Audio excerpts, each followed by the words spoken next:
Chapter 2. There's talk of an iceberg, ma'am. Almost as if nothing had happened, Lookout Fleet resumed his watch. Mrs. Astor lay back in her bed, and Lieutenant Stephenson returned to his hot lemonade. At the request of several passengers, second-class smoking room steward John Witter went off to investigate the jar. But 2 tables of card players hardly looked up. Normally, the White Star Line allowed no card playing on Sunday, and tonight the passengers wanted to take full advantage of the chief steward's unexpected... I have no idea what that word means. Largesse? I guess like his way of avoiding it. I don't know. There was no one in the second-class lounge to send the librarian looking, so he continued sitting at his table, quietly counting the day's loan slips.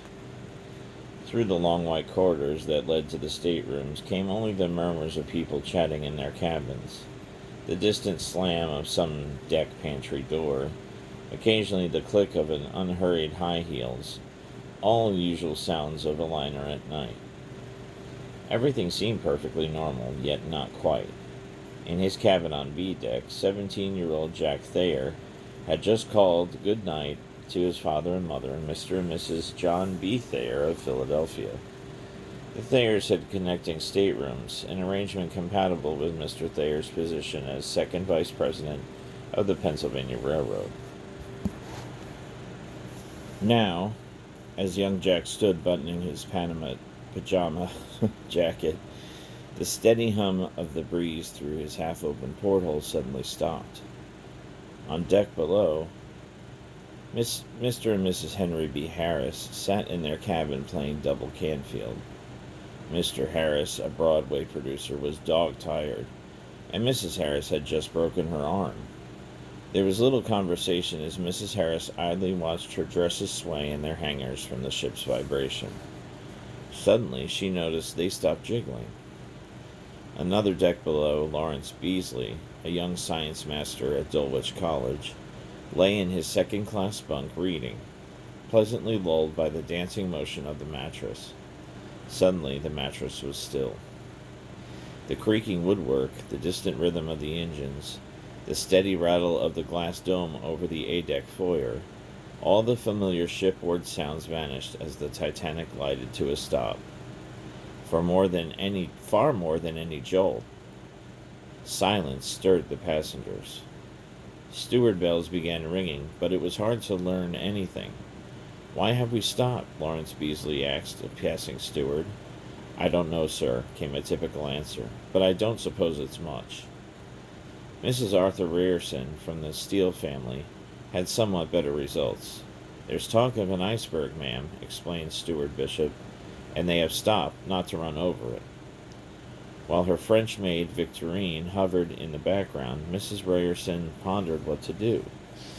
Mr. Ryerson was having his first good sleep since the start of the trip, and she hated to wake him. She walked over to the square, heavy glass window that opened directly onto the sea.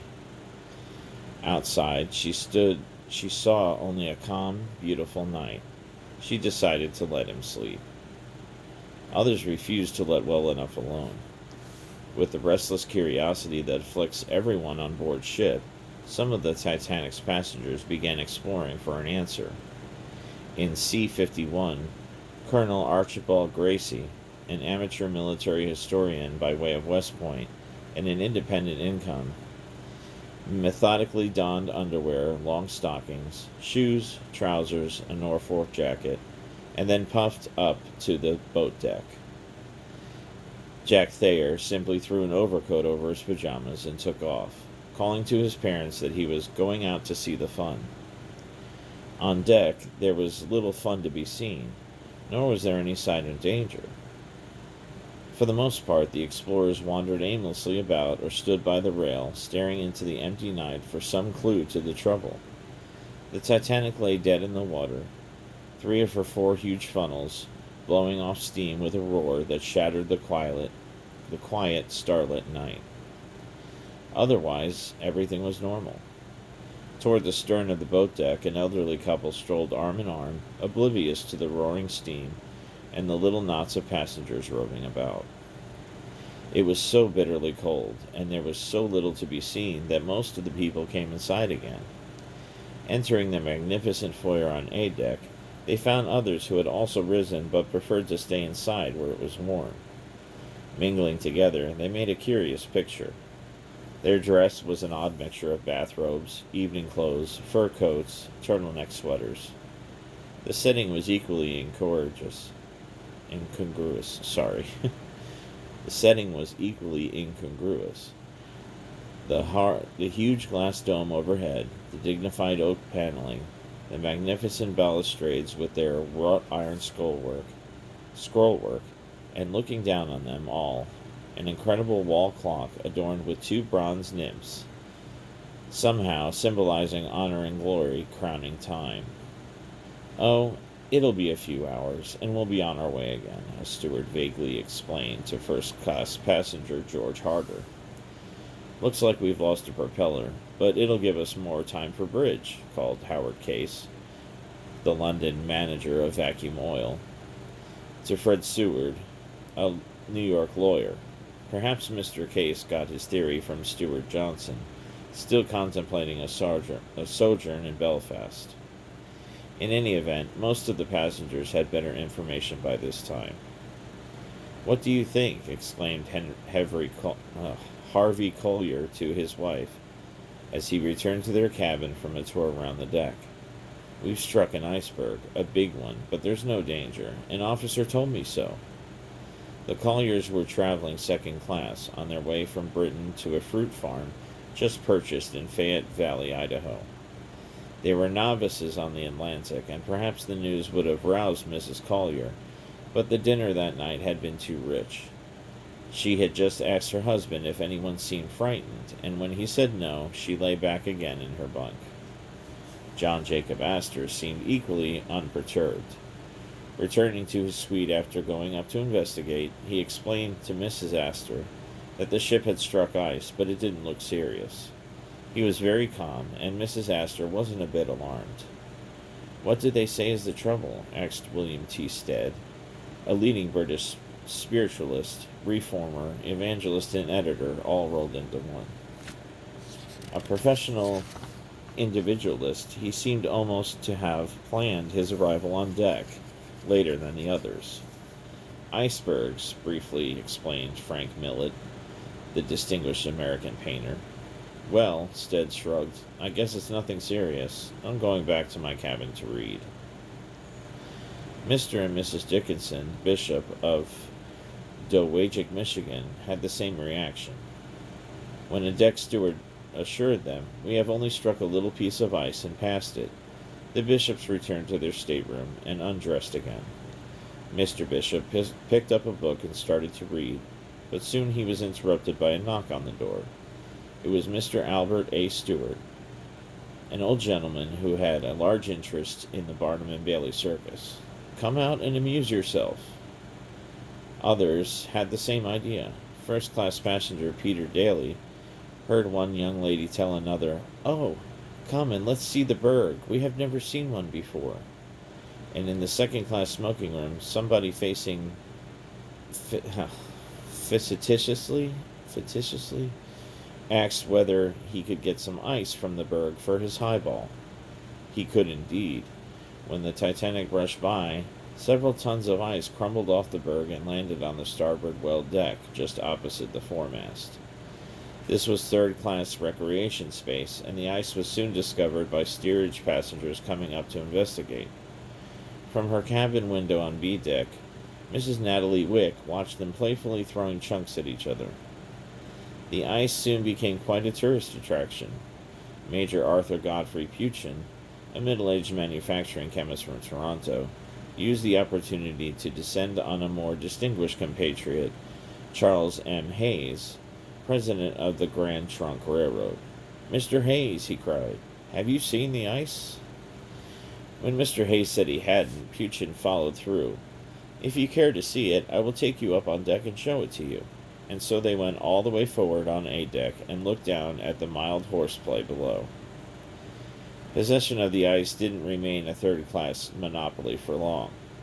As Colonel Gracie stood in the A-deck foyer, he was tapped on the shoulder by Clinch Smith, a New York society figure whose experiences already included sitting at Stanford White's table the night White was shot by Harry K. Thaw.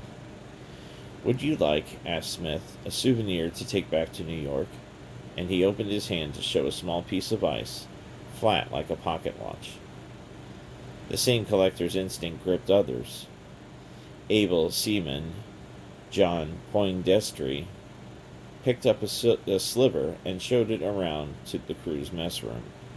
A steerage passenger presented Fourth Officer Boxhall with a chunk about the size of a small basin. As Greaser Walter Hurst lay half awake, his father-in-law, who shared the same quarters, came in and tossed a lump of ice into Hurst's bunk. A man entered the steward's quarters, displaying a piece about as big as a teacup, and told Stewart F. Dent, "There are tons of ice forward." "Ah, well," he yawned, "that will not hurt," and he prepared to go back to sleep. A little more curious, first-class steward Henry Samuel, off duty at the time of the crash, walked forward along the alleyway to E-deck to investigate. He ran into a third-class passenger walking the other way. Before Etches could say anything... Etches? Oh, I didn't say Etches. Oh, well. Before Etches could say anything, the passenger, as though confronting Etches with irrefutable evidence about something in dispute, threw a block of ice to the deck and shouted, "Will you believe it now?" Soon there was far more disturbing evidence that all was not as it should be. By 11:50, 10 minutes after the collision, strange things could be seen and heard in the first six of the Titanic's 16 watertight compartments. Lamp trimmer Samuel Hemming, laying off duty in his bunk, heard a curious hissing sound coming from the forepeak, the compartment closest to the bow.